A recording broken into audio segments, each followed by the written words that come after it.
Paz do Senhor, paz do Senhor. Vamos abrir nossas Bíblias na carta de Paulo aos Romanos, capítulo 13,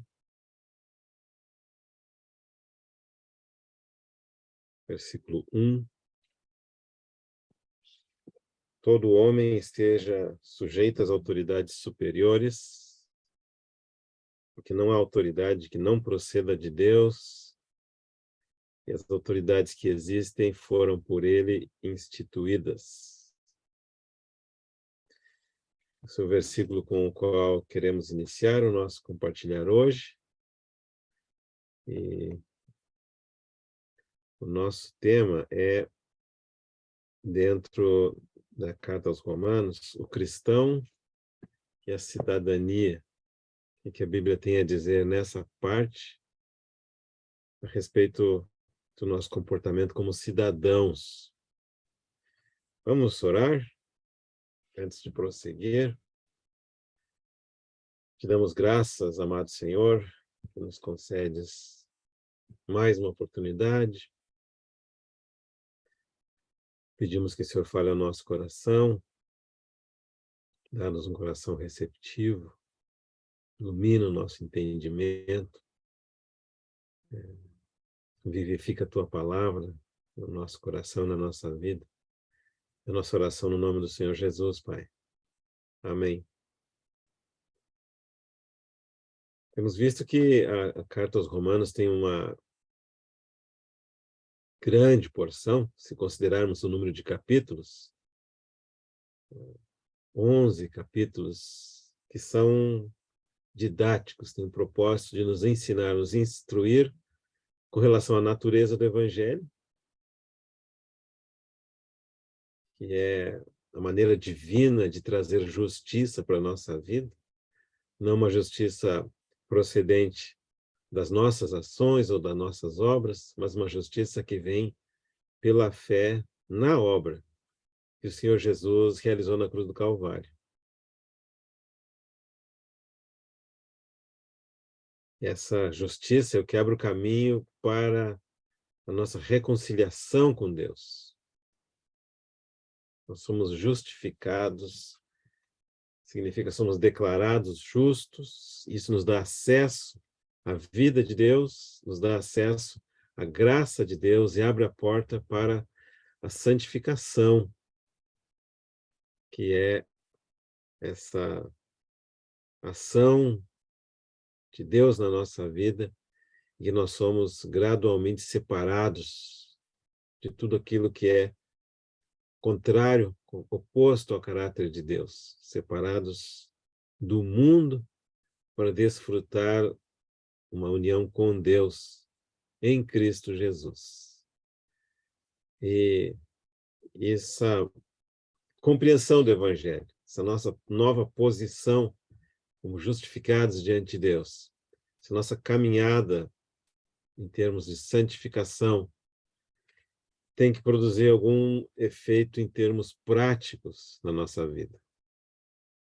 Produzir mudanças na nossa vida, e produz, não pelo nosso esforço próprio, não pelas nossas tentativas ou métodos, mas por entender o que Deus espera de nós e deixar que a vida de Cristo que habita em nós produza esse caminhar agradável a Deus. E nós vimos no capítulo 12 de Romanos como que essa nova vida se manifesta na nossa relação com os nossos irmãos. Vamos resumir isso em duas palavras: humildade e amor. Não pensar de nós mesmos além do que convém, cada um reconhecer o próprio dom e o dom do irmão, e uma vez somos colocados no corpo de Cristo, exercer o nosso dom com fé, com amor, com humildade, e reconhecer o dom de outros irmãos em humildade e, acima de tudo, amar uns aos outros, praticar o amor.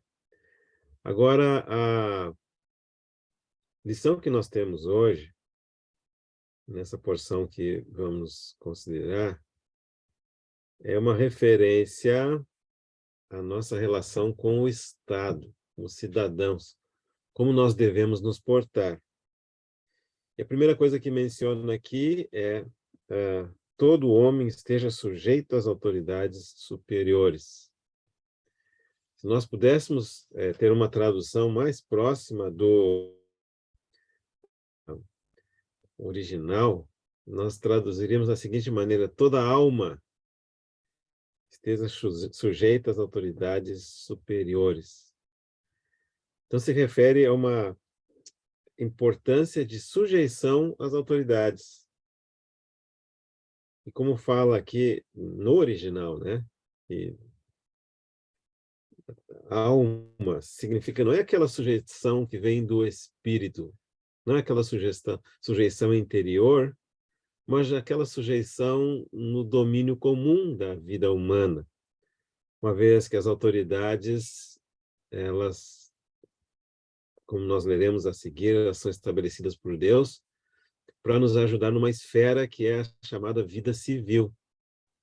Quando nós nos convertemos, duas coisas não acontecem.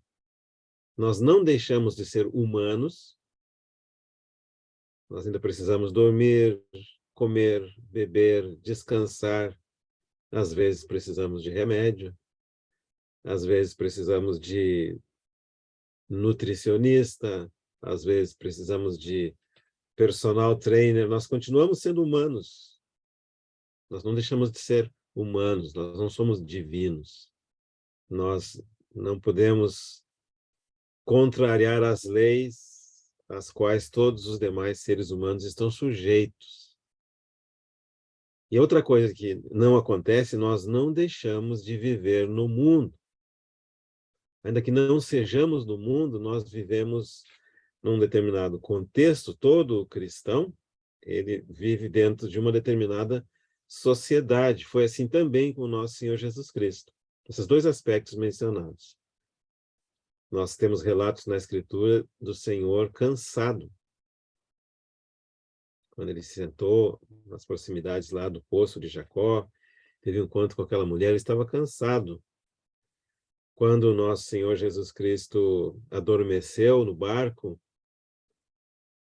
sobre a almofada do Pedro, ele estava cansado a tal ponto que não despertou nem mesmo como uma tempestade. Significa, o nosso Senhor Jesus Cristo não, ainda que ele era Deus, mas sendo homem, ainda que sendo homem perfeito, estava sujeito às mesmas coisas que nós homens estamos sujeitos. Da mesma forma, o nosso Senhor Jesus Cristo nasceu dentro de um contexto de uma sociedade. O nosso Senhor Jesus Cristo era um hebreu. Como hebreu, submeteu ao ritual que todo o hebreu verdadeiro, desde Abraão até os dias de hoje, hebreu do sexo masculino, se submete. Nosso Senhor foi circuncidado, foi apresentado na sinagoga. Nosso Senhor cumpriu a lei dos hebreus, a lei de Moisés, de maneira perfeita, porque o nosso Senhor, ele era humano, 100% Deus, mas 100% homem, união perfeita Deus e homem, e também nasceu dentro de um contexto nacional. Ele tinha que submeter as demandas justas ou injustas, como foram dos sacerdotes. Ele submeteu a morte na cruz, que veio por intermédio dos romanos. Então, nosso Senhor Jesus Cristo também veio num contexto em que ele teve que viver na sua humanidade e dentro da sua cidadania. E assim acontece com todos que se convertem. Por exemplo, aquelas pessoas que residem nos Estados Unidos e se convertem, eles têm que se submeter às leis daquela terra. Já vou adiantar aqui aquelas leis que não contrariam a lei maior, que é a palavra de Deus. Nós que nascemos no Brasil, temos que submeter às leis que imperam no território brasileiro. Quem, porventura, nascer na China, deve submeter às leis que predominam na China. E é isso que Paulo está se referindo aqui da nossa comportamento como cristãos. E essa palavra é muito apropriada porque daqui a, acredito que algumas semanas, nós temos eleições e escolheremos pelo meio do voto aquela pessoa a quem nós achamos mais qualificadas para governar o país em que nós residimos. Eu já vou aproveitar e sugerir que os irmãos votem no... Não vou sugerir ninguém para votar, não. Só vou sugerir que os irmãos usem o discernimento de votar naquele candidato ou candidata que os irmãos acreditam que está mais próximo de permitir que nós sigamos tendo liberdade de reunir, liberdade de estudar a palavra, liberdade de compartilhar a palavra. E eu não vou falar mais do que isso, senão vou começar a já aproximar muito de um candidato, né?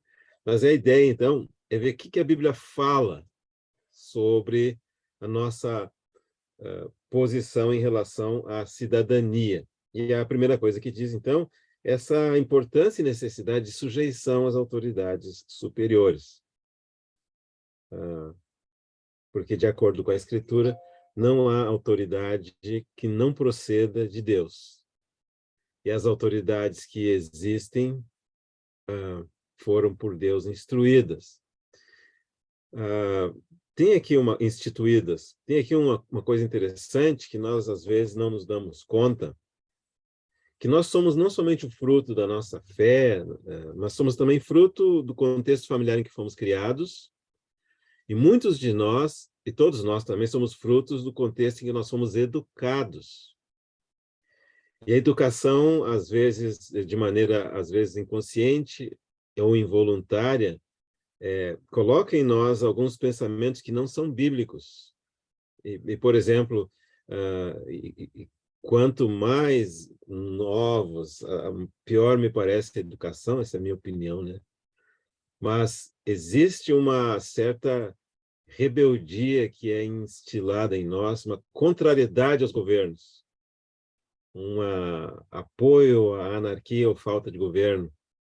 Mas os irmãos não queiram saber de uma sociedade em que não há governo. Então, felizmente ou infelizmente, governos são necessários, foram instituídos por Deus. Mesmo as delimitações nacionais ou territoriais, é Deus quem distribuiu as nações como elas são, ou permite que elas vão se formando da maneira como se formaram, e é o próprio Deus quem institui o governo. Isso é um ponto interessante. Só para dar uma ideia, uma ilustração para os irmãos, eu antes era muito crítico dos governos do Brasil, muito crítico das coisas no Brasil, muito crítico do transporte público no Brasil, até o dia em que eu fui num país em que não tinha transporte público. Nesse lugar, praticamente não existem ônibus. Um país onde praticamente não existe ônibus urbano. Mas isso significa, então, que tem duas opções para você andar na rua. Andando, caminhando, né? Ou de carro. Mas se todas as pessoas que têm carro colocarem seu carro na rua, obviamente não tem rua suficiente. Então, nesse país que o transporte urbano público é muito deficitário, você simplesmente leva entre 2 horas e 2 horas e meia para ir a qualquer ponto naquela cidade. um trânsito completamente caótico. Então, você imagina, esse é um país que não tem transporte urbano bem organizado. Agora, você imagina um país que não tenha polícia bem organizada, que não tenha sistema de correios bem organizados. Muita coisa não precisa imaginar muito, né? Só lembrar que a gente passa em alguns sentidos.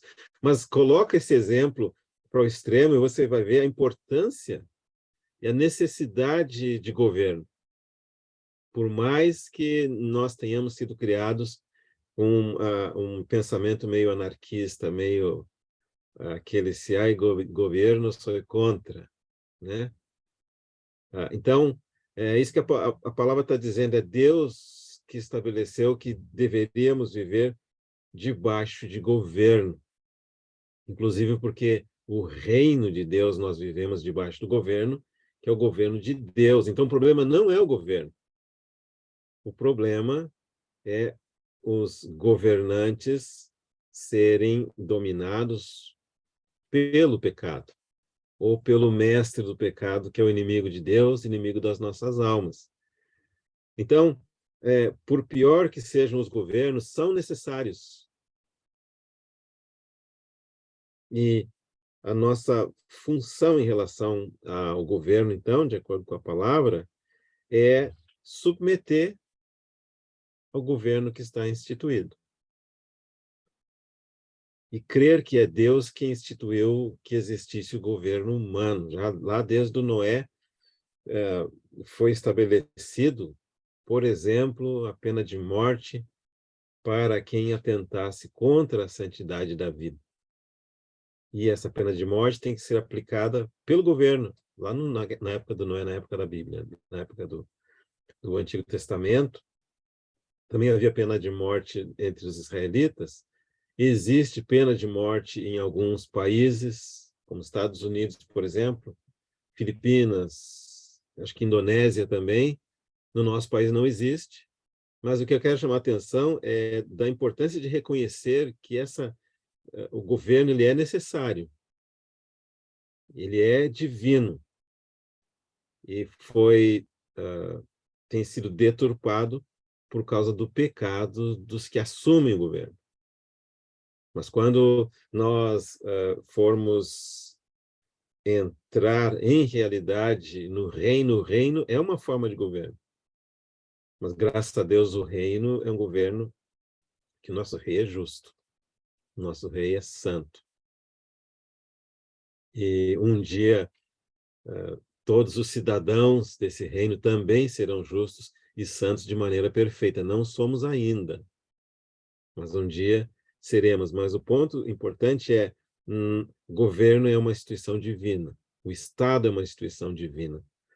E a nossa função como cristãos é submetermos a toda a lei, toda a regra que não contrarie a palavra de Deus escrita. Lembra que quando, no caso do livro de Atos, o Pedro foi proibido, ou eles tentaram proibir os apóstolos de compartilhar, Atos capítulo 5, eu vou ler a partir do versículo 17, levantando-se, porém, o sumo sacerdote e todos que estavam com ele, isso é, a seita dos saduceus, tomaram-se de invejas, prenderam os apóstolos e os recolheram à prisão pública. Mas de noite um anjo do Senhor abriu as portas do cárcere e, conduzindo-os para fora, lhes disse: Ide e apresentai-vos no templo, dizei ao povo todas as palavras desta vida. Então,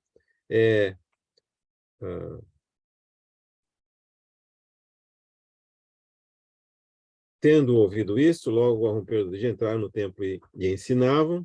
Chegando, porém, o sumo sacerdote e os que com ele estavam, convocaram o sinédrio e todo o senado dos filhos de Israel e mandaram buscá-los no cárcere. Mas os guardas indo não os acharam no cárcere, e tendo voltado, relataram, dizendo: achamos o cárcere fechado, com toda a segurança, e as sentinelas nos seus postos, juntos às portas, mas abrindo-as, ninguém encontramos dentro. Versículo 24. Quando o capitão do templo e os principais sacerdotes ouviram essas informações, ficaram perplexos a respeito deles do que viria a ser isto. Nesse ínterim, alguém chegou e lhes comunicou: eis que os homens que recolhestes no cárcere estão no templo ensinando o povo. Nisto, o capitão e os guardas os trouxeram sem violência, porque temiam ser apedrejados pelo povo. Trouxeram-nos, apresentando-os ao sinédrio, e o sumo sacerdote se interrogou, dizendo: expressamente vos ordenamos que não ensinasseis nesse nome. Contudo, enchestes Jerusalém de vossa doutrina e quereis lançar sobre nós o sangue desse homem. Então Pedro e os demais apóstolos afirmaram: antes importa obedecer a Deus do que aos homens. E o Pedro se negou a obedecer essa ordem que contrariava uma ordem expressa da palavra de Deus escrita. Então, toda vez que o Estado tentar nos calar, e não sei se vai continuar assim, mas nós estamos cada vez mais perto disso, mesmo que nós tenhamos que colocar nossa própria vida em risco, o nosso dever como cristãos é não deixar de falar do nosso Senhor. Não deixar de chamar pecado aquilo que a Bíblia chama pecado. E nós estamos chegando num momento em que se algo não acontecer, é possível que muito logo venha censura para nós como cristãos. Eles determinarem qual a verdade pode ser falada. E nesse caso, nós não devemos submeter-nos à autoridade do Estado, de forma que, se alguma coisa não acontecer, quem sabe daqui a um tempo a nossa vida estará em risco, se nós falarmos aquilo que cremos da palavra de Deus.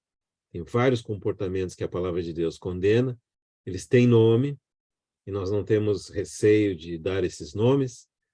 Tem várias ações que a palavra de Deus chama de assassinato, e nós não temos medo de chamar essas ações de assassinato. E se porventura o Estado nos proibir de falar essas coisas, nós entraremos em conflito com as autoridades, porque as autoridades estão em conflitos com a palavra de Deus escrita. Mas, excluindo isso, a palavra nos ordena submeter as autoridades. No versículo 2 vai dizer: de modo que aquele que se opõe à autoridade resiste à ordenação de Deus, e os que resistem terão sobre si mesmo condenação. Porque os magistrados não são para temor quando se faz o bem, e sim quando se faz o mal. Então, os governos, as autoridades, as polícias foram efetivamente instituídos, ou são instituídos, com a finalidade de assegurar aqueles que praticam o bem e reprimir aqueles que praticam o mal. E o mal existe. Os ladrões existem, os bandidos existem, as pessoas que praticam violência existem, e vários comportamentos humanos só podem ser restringidos, infelizmente, por meio da força física.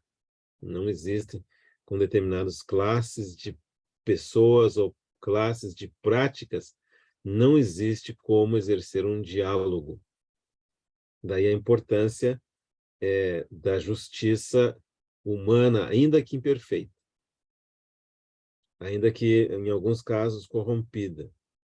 E a ordem do Nosso Senhor para nós, como cristãos, é submeter-nos a essa ordenança legal, desde que, como já mencionamos, não contrarie a palavra de Deus escrita, especialmente desde que nos assegure o direito de proclamar a glória, a honra, o poder, a obra do nosso Senhor Jesus Cristo. Se não mexerem com isso,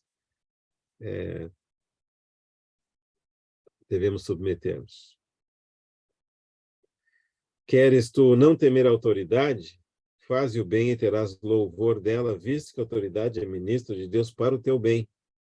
Entretanto, se fizeres o mal, temei, porque não é sem motivo que ela traz a espada, pois é ministro de Deus, vingador, para castigar o que pratica o mal. Em concordância com essa passagem, nós temos em 1 Pedro, capítulo 2, dos versículos 13 ao 17, a recomendação do Pedro, a ordem da palavra de Deus, dada pelo Espírito Santo por meio do apóstolo Pedro: sujeitai-vos a toda instituição humana por causa do Senhor. Quer seja ao rei, como soberano, é bem claro, né?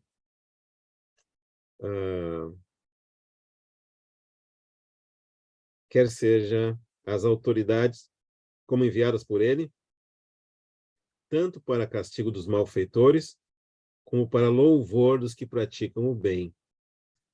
Porque assim é a vontade de Deus que, pela prática do bem, façais emudecer a ignorância dos insensatos. Como livres que sois, não usando todavia a liberdade por pretexto da malícia, mas vivendo como servos de Deus, tratai todos com honra. Tem umas pessoas que é difícil, né, a gente tratar com honra, mas é o que a Bíblia ordena. Amai os irmãos, temei a Deus, honrai o rei.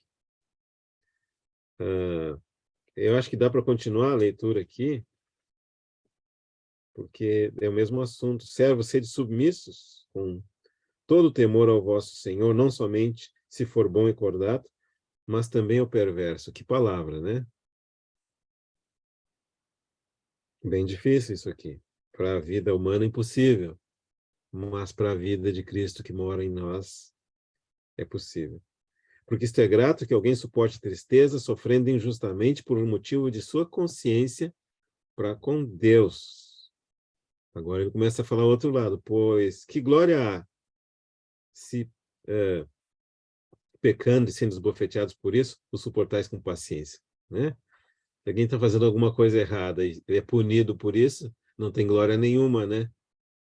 Se, entretanto, quando praticais o bem, sois igualmente afligidos e o suportais com paciência, isso é grato a Deus. Você lembra que em Romanos tinha uma palavra maravilhosa dizendo assim: regozijai-vos na esperança, no capítulo 12. Sede pacientes na tribulação e perseverantes na oração. Romanos 12, 12. É bem fácil de guardar na memória. 12, 12. Regozijar na esperança. Paciência na tribulação. Na oração, perseverança. Então, se eu estiver paciente no sofrimento por causa de coisas erradas, não tem glória nisso. Mas se ainda praticando o que é certo, eu for paciente, a Bíblia diz que isso é grato a Deus. Porquanto para isto mesmo foste chamados, porque também Cristo sofreu em vosso lugar, deixando-vos exemplo para seguirdes os seus passos, o qual não cometeu pecado, nem dolo algum se achou em sua boca, pois ele, quando ultrajado, olha que exemplo maravilhoso do nosso Senhor, não revidava com ultraje. Agora estou lendo de novo em 1 Pedro, capítulo 2, versículo 23. Quando maltratado, não fazia ameaças, mas entregava-se àquele que julga retamente, carregando ele mesmo em seu corpo sobre o madeiro os nossos pecados, para que nós, mortos para os pecados, vivamos para a justiça, por suas chagas fostes sarados, porque estáveis desgarrados como ovelhas, agora, porém, vos convertestes ao pastor e bispo da vossa alma. Está vendo como que essas instruções agora do apóstolo Paulo são de natureza extremamente prática, extremamente aplicável, mas que se nós tentarmos aplicá-las na força humana, sem lembrar da obra que o nosso Senhor Jesus Cristo realizou na cruz do Calvário, sem lembrar da vida que Ele agora nos concede dentro de nós, sem lembrarmos da capacitação do Espírito Santo, não é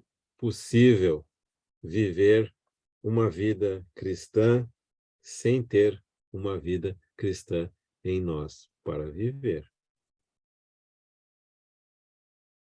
Deus coloca em nós essa vida que pode responder às suas demandas. Graças a Deus por isso. Então, as palavras do Pedro estão em plena concordância com as palavras do Paulo. É necessário que estejais sujeitos, então, às autoridades, não somente por causa do temor da punição, mas também por dever de consciência. E antes de passar para o próximo versículo, eu gostaria de ler um poema que acho que é conhecido de muitos irmãos, de uma pessoa anônima falando a respeito dos cristãos, numa época em que os cristãos eram alvo de perseguição. E essa carta que descreve esse cristão, ela vai mostrar como a atitude do cristão em relação às leis do seu país conquistaram o coração dos não cristãos. Mas antes de ler essa carta, eu vou lembrar de uma situação real que aconteceu. Nós chegamos num hotel num país no exterior. Estávamos como um grupo, como irmãos, e o hotel para alguns do grupo, nos enganou. Então, alguns do grupo tinham pedido um quarto num determinado padrão luxo, superior, e deram um quarto inferior. Tipo assim, sem janela, no porão, sem ar-condicionado, um quarto totalmente fora do valor que tinha sido pago. E esse irmão montou um círculo tão grande na portaria do hotel. Ele estava certo, ele não estava errado ao exigir o quarto que ele tinha pagado. Ele gritou tanto com essa funcionária do hotel. Ele ficou nervoso, deixou todo mundo nervoso, deixou a funcionária nervosa, e ele praticamente quase quebrou o balcão do hotel, até que resolveram o problema dele, né? Acomodaram ele no quarto de acordo com o que ele tinha pagado. Ele teve o seu direito preservado e respondido. Mas eu não acredito que esse irmão agora poderia falar do amor do Senhor para essa recepcionista do hotel. Entendeu? Ele alcançou o que ele tinha como direito, vamos dizer assim. Mas ele perdeu o direito de testemunhar do amor do nosso Senhor Jesus Cristo. E nos instrui a algumas circunstâncias perder para poder ganhar. Diminuir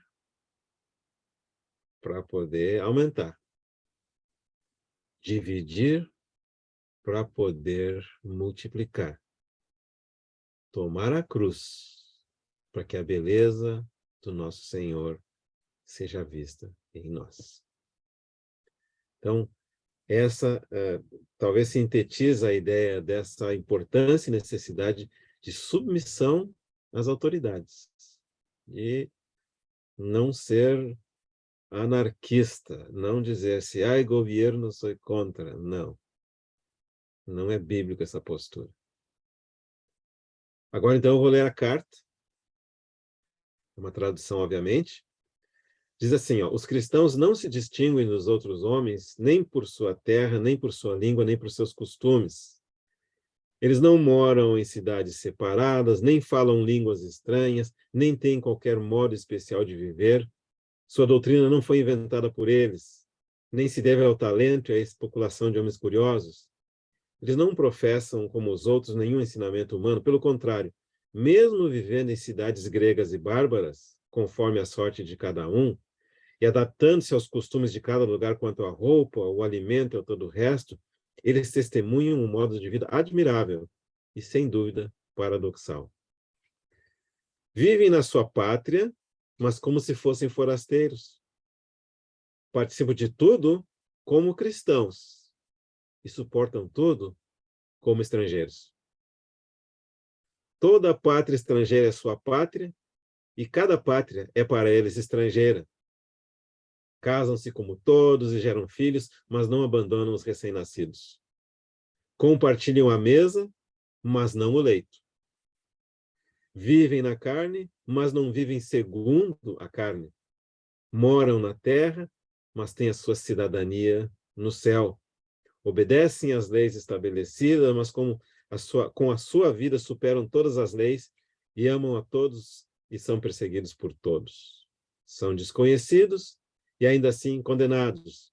São assassinados e deste modo recebem a vida. São pobres, mas enriquecem a muitos. Carecem de tudo, mas têm abundância de tudo.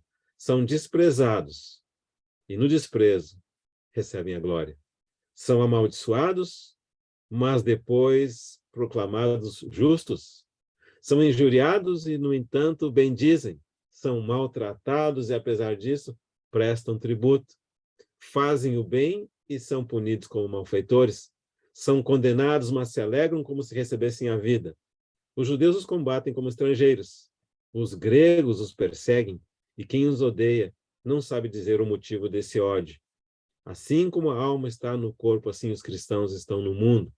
A alma está espalhada por todas as partes do corpo, os cristãos por todas as partes do mundo. A alma habita no corpo, mas não procede do corpo. Os cristãos habitam no mundo, mas não pertencem ao mundo. A alma invisível está contida num corpo visível. Os cristãos são invisíveis no mundo, mas a sua religião...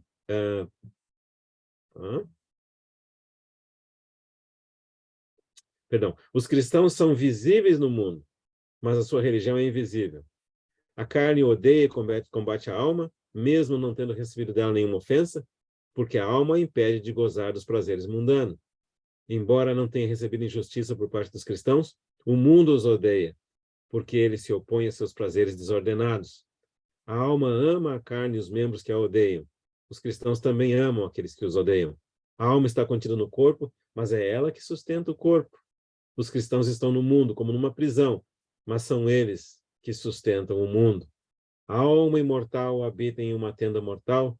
Os cristãos também habitam como estrangeiros em moradas que se corrompem, esperando a incorruptibilidade nos céus. Maltratada no comer e no beber, a alma se aprimora. Também os cristãos maltratados se multiplicam mais a cada dia. Esta é a posição que Deus lhes determinou e a eles não é lícito rejeitá-lo.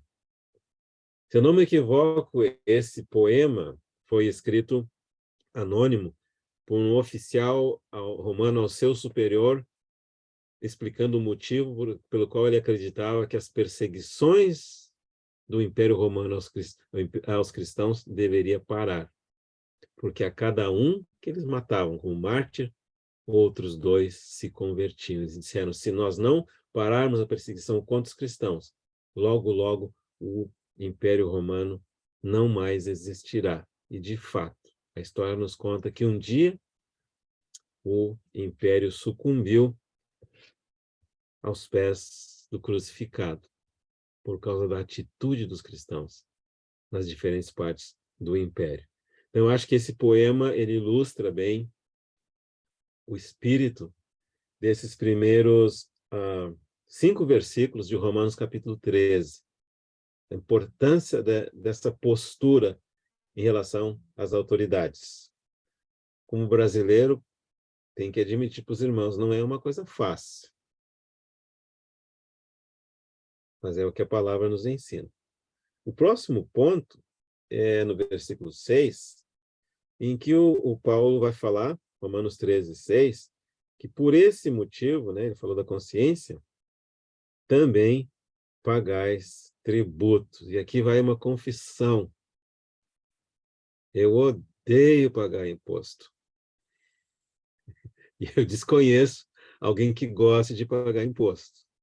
não gosto de pagar imposto, não gosto de pagar estacionamento, não gosto de pagar multa, especialmente porque cada um tem uma opinião a respeito do uso que eles fazem desses recursos, mas a palavra de Deus está dizendo que nós devemos pagar os tributos.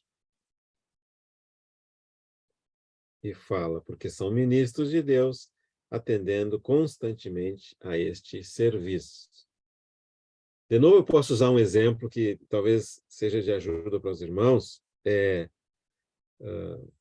Nós sabemos que muitos governantes do nosso país não fazem o melhor uso que poderiam fazer dos tributos que são pagos.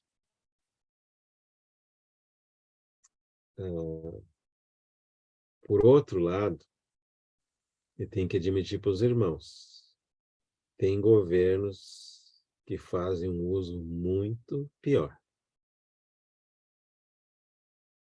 Você não precisa ir longe. Basta visitar alguns outros países da América Latina para você ver que aquilo que nós achamos que está ruim aqui podia ser pior. Também podia ser melhor, não tem dúvida disso. Tá? Se você, em vez de ir para o sul, para o leste, né, for para o norte, você pode ter um trauma, né? Como podia ser melhor. Mas se você visitar outras coisas, pode ter outro trauma de ver como podia ser pior. O seu aeroporto podia parecer um galinheiro, suas estradas poderiam ser estradas sem pavimentação, a entrada e saída do país poderia ser mediante propina e outras coisas. Então, vamos dizer assim, ó, podia ser pior. Esse é o ponto. Poderia ser pior. A condição dos ônibus poderia ser pior, e tantas outras coisas que são a saúde poderia ser pior. A gente acha que é ruim, mas poderia ser pior. E o fato que Paulo está dizendo aqui, gente, nós, como cristãos, temos que pagar os tributos. Assim de simples. É boa essa mensagem, dura essa palavra, mas é o que a Bíblia está dizendo. Né? Claro, não tem pecado se a gente tiver um advogado tributarista ou encontrar maneiras sábias e lícitas de evitar pagar aquilo que a gente acha que não é justo, né? No nosso país tem dupla, tripla tributação, né? Você paga para enviar, paga para receber e paga para não fazer nada, aí tá errado, né? Pagando 3 vezes a mesma coisa. Tem que achar alguém que nos ajude dentro dos parâmetros legais a minimizar esse ponto. Né? Então, aqui, das questões em relação aos tributos. Nosso Senhor também falou, dá para o César o que é do César, né? E economiza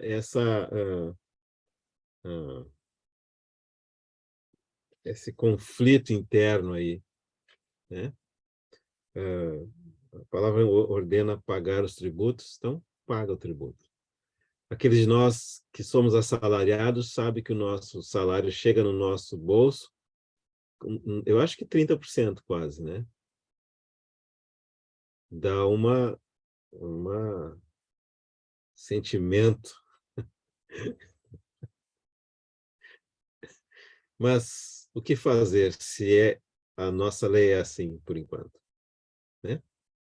30%. Alguém disse que você trabalha, cada 3 dias, um dia trabalha para o governo. Né? Deve ser mais ou menos isso, 30% de imposto. E a gente acha que o governo não faz tudo que poderia ou deveria fazer por nós. Mas a lei da terra é assim. Né? Eu já contei para os irmãos que eu tinha uma briga com o banco no Brasil, né? Aquela porta que deixa o ladrão entrar e não deixa a gente entrar, que você tem que tirar cinto, tira a carteira, tira a bolsa, tira tudo, e o negócio não permite. Eu passei muitos anos da minha vida brigando com o banco. Nem vou dizer o nome do banco, é uma história longa. Brigando com o banco, até o dia que eu me dei conta que essa briga existia só dentro do meu coração. Que a minha irritação com a porta do banco, aquele mecanismo, nunca produziu nada positivo. E nem nunca foi nada de efeito, entendeu? Se eu quisesse fazer alguma mudança, eu teria que chegar ao sistema de segurança do banco, ou o gerente do banco, ou eu me tornar, ou eu ser dono de um banco, mas só ficar irritado com a porta do banco nunca produziu nada de benefício. Me fez brigar com a minha esposa, brigar com a minha filha, ter uma gastrite, mas nunca fez nenhuma mudança. E tem gente brigando com o pagamento do imposto, com o desconto do imposto, o recurso do imposto, toda uma vida, sem se dar conta que é uma briga que existe só dentro da sua cabeça. Só gasto de energia e incômodo. Porque é necessário pagar o tributo. E aí, Paulo vai um pouco mais adiante, pagar a todos o que é devido. E nesse caso aqui, vai dizer a quem tributo, tributo, a quem imposto, imposto, a quem respeito, respeito, a quem honra, honra. Para de brigar com a porta do banco. Para de brigar com o recolhimento obrigatório no imposto de renda. Para de brigar com as praças de pedágio. Para de brigar com os estacionamentos nas cidades. Eu até estou falando para mim mesmo, né? Para! Porque nenhuma dessas indisposições vai trazer algo de benéfico em termos do reino de Deus. Nada disso vai trazer mais paz, nada disso vai trazer mais tranquilidade, e não vai mudar nada, a não ser que você entre na política e mude as leis. Mas aí vai ter outras brigas. Então, essa porção aqui deveria ser lida e relida por todos nós. Até que nós entendamos o que Deus espera de nós. Dá para o César o que é do César. Nós estamos nesse mundo, mas não somos desse mundo. Não fica olhando quanto da passagem aérea que você está pagando, que é taxa de embarque. Você vai ficar triste. Quanto da gasolina que é imposto? Vai dar uma tristeza. Não, esquece isso, deixa para lá. O próximo versículo, no capítulo 13, no versículo 8, vai falar uma coisa mais contundente ainda, dizendo assim, ó, até aqui, até o capítulo 13, de 1 a 7, até aqui estava falando da sujeição ao Estado. Lembra que no Romanos 12, a primeira parte, fala de humilhação. No 13, fala de sujeição. Humilhação é, numa certa medida, restringir a si mesmo. Sujeição também. Depois, no capítulo 12, a segunda parte fala do amor. O amor pelos irmãos. Primeiro humildade, depois amor. Aqui no 13, primeiro é sujeição e depois justiça nas relações pessoais. E a primeira coisa em termos de justiça é muito contundente. Diz o seguinte: a ninguém, presta atenção, a ninguém fiqueis devendo coisa alguma. Deixa eu traduzir, deixa eu desenhar isso aqui. É assim, ó, irmão e irmã, livre-se das dívidas. Alguém pode dizer, né? Dura essa palavra. É verdade, mas é a palavra. Se for necessário, quebra o cartão de crédito. Se for necessário, né? Se não conseguir ter o domínio de comprar só quando tem recurso, ou só comprar só dentro do seu orçamento, não consegue ver aquele vestido, aquele sapato, aquele telefone maravilhoso e a oferta de parcelar em 36 vezes, sem juros. Óbvio que o juro já está embutido ali, né? 3 vezes de juros, sem dúvida nenhuma. Você sabe que não consegue, quebra o cartão. Porque se você comprar além do que pode, vai ficar devendo para a loja, vai devendo para o seu irmão, para sua irmã, para o seu cunhado. E quem tem dívida é escravo daquele que lhe emprestou. Não tem alternativa. Então, essa palavra aqui é muito contundente. Eu não vou muito além disso hoje, porque é uma coisa que precisa convidar os irmãos e as irmãs a refletirem. Talvez é o ponto mais difícil de todo esse compartilhar de hoje aqui, porque o fisco, ele é uma coisa assim que ele, mais ou menos, ele pega o seu salário antes de chegar no seu bolso, né?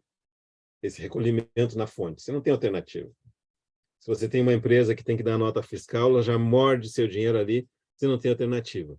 Mas quando a gente tem dívida, outras que não com o Estado, com loja, com vizinhos, com irmão, com parente, aí a gente tem alternativa.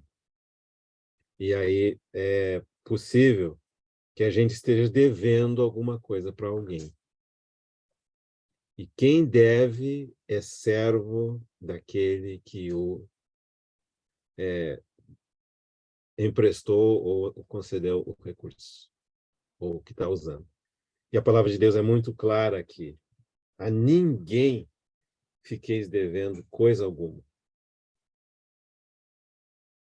E tem casos de pessoas que estão, de novo, brigando contra o impossível, né? Eu não acho justo essa dívida. Às vezes, já aconteceu conosco no passado, né? Uma empresa de mudança nos taxou além do que foi combinado, né? Para colocar a mudança no caminhão deles, eles disseram, vai ser 20 mil. E para baixar a mudança do caminhão deles, quando chegou no destino para nossa casa, eles mudou. Tivemos um problema na estrada e não é mais 20, é 25. E nós não tínhamos, na ocasião, os outros 5.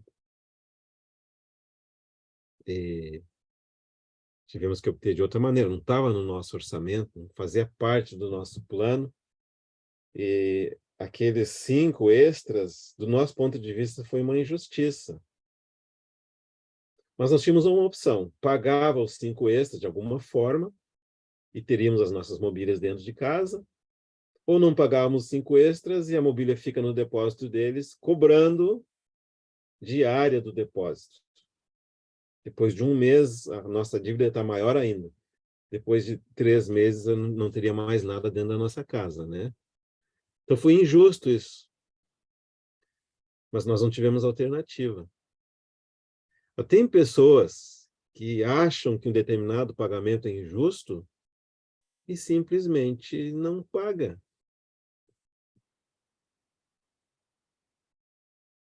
Aí não pode ter conta bancária, não pode ter um carro no seu nome, não pode ter acesso a alguns benefícios, não pode fazer absolutamente nada. Isso eu não estou falando de alguém que está com um problema de um dia, são anos, 20, 30 anos de uma dívida não resolvida. Uma situação que, na minha imaginação, eu acho que essa pessoa deita pensando nisso e levanta pensando nisso. A Bíblia dá claramente aqui, a ninguém ficais devendo coisa alguma. Se ele está exigindo 5 e você não pode pagar os 5, faz um acerto lá. Não posso pagar os 5 à vista, mas eu vou pagar em 10 prestações de 500. Um dia eu termino de pagar esses 5 mil. Ou 2 de 2.500, ou 5 de 1.000, mas eu não quero ficar devendo coisa alguma, porque se eu estiver em dívida, justa ou injusta, eu sou escravo da dívida. Não sou uma pessoa livre. E Deus, em Cristo Jesus, nos libertou, nos chamou para a liberdade. Então, aqui fala, ninguém fiqueis devendo coisa alguma. Né? Se deve para a cunhada, paga a cunhada. Deve para o primo, paga o primo. Deve para o açougueiro, paga o açougueiro. Deve para o governo, paga o governo. E eu tenho plena certeza que se nós nos dispusermos a cumprir a ordenança da palavra de Deus, Deus vai nos dar a graça para obedecer a palavra dele. É tudo que ele quer.